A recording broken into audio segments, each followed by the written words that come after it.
And now, of course, we will be talking to one of our correspondents, that is Chizoba Anionwe.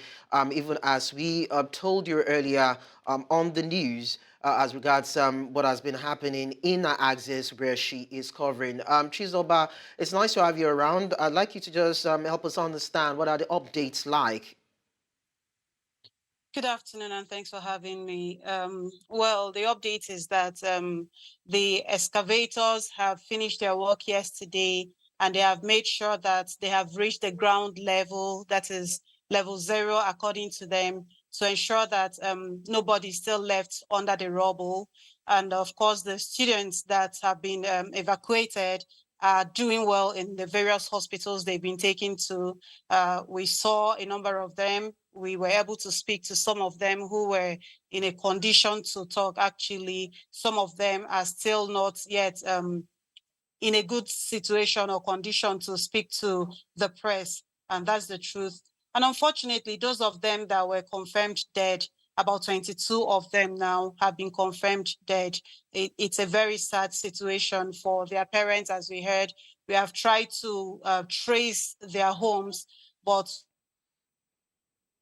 actually had gone to the morgues to take the bodies for burial, while those of others ones that haven't gone there are still planning for that. So we've not been able to reach those families.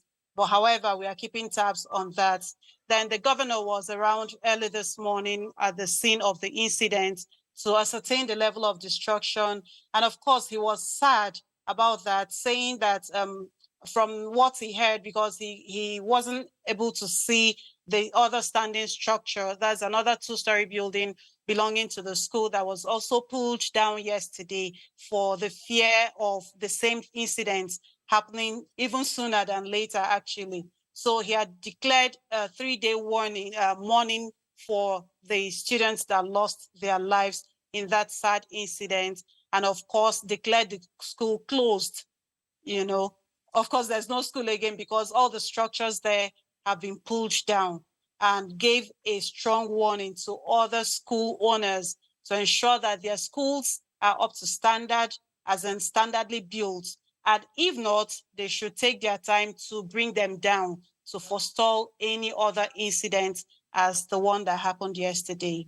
Of course, you have given us these details, but I'd like to find out, as investigation started, for us to actually have an understanding of why the structure gave way in the first place, because we see the governor actually ordering the arrest of artisanal miners in residential areas, maybe because of those earth-moving activities. It could have triggered that particular collapse. I'd like you to just piece it together and help us understand why that structure caved in.